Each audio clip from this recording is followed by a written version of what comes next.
Soldiers List was founded in 2003, and it was a result of my 8th grade students wanting to make a difference with the wars and after September 11th. And so we started sending care packages, and it was an extremely popular project to the point where we couldn't afford to keep it going unless we came up with a different way to handle the situation.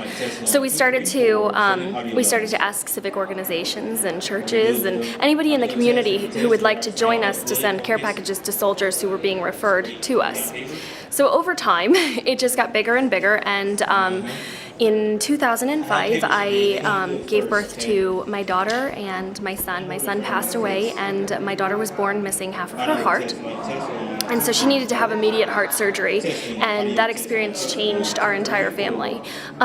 We got home from her second hospitalization, and Hurricane Katrina hit, and so I was sitting there with my daughter, and we watched TV, and there was this woman standing there with her 2-year-old son who had just had a transplant, and all of their meds had washed away. And I was sitting there thinking, I can't just let this boy die.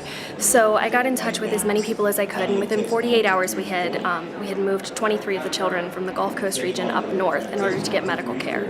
And after that happened, naturally the National Guard was aware of what was going on because they were down there, and then they were being sent overseas to Iraq and Afghanistan and alerting me about children who needed care, who seemed to have some kind of a congenital or at birth issue.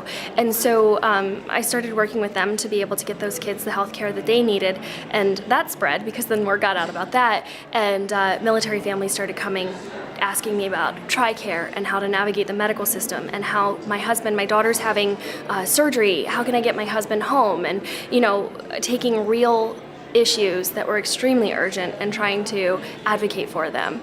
And that turned into an international effort as well, because then I started getting World Aid advocacies getting in touch with me about children who were sick and trying to find families for them. So now I heavily advocate and try to match families that are appropriate with acute special needs children, especially in the military community, because most military don't realize they can adopt.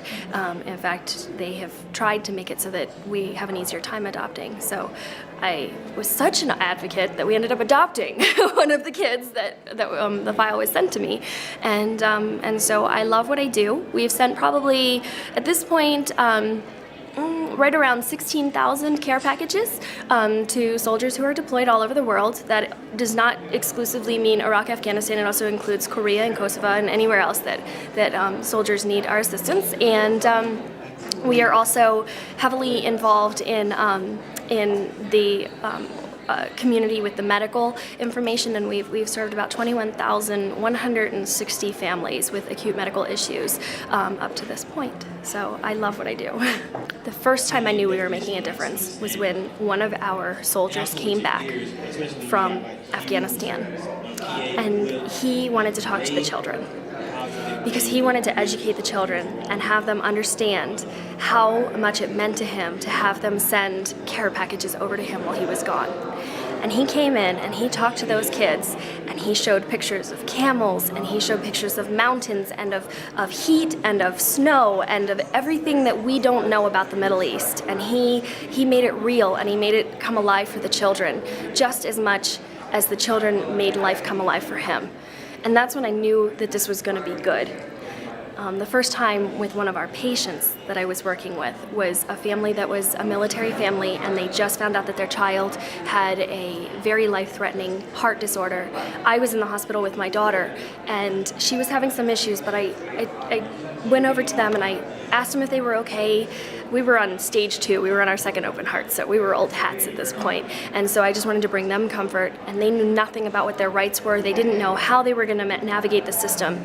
And the wife was actually the active duty service member, and she was worried about going back to work.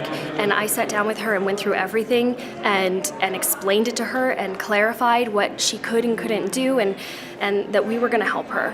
And she just collapsed into tears, and her husband did too, right over the baby's bassinet, which is just kind of like a tray, because they just leave them out. And I knew that Lorelei's fight was going to be worth something.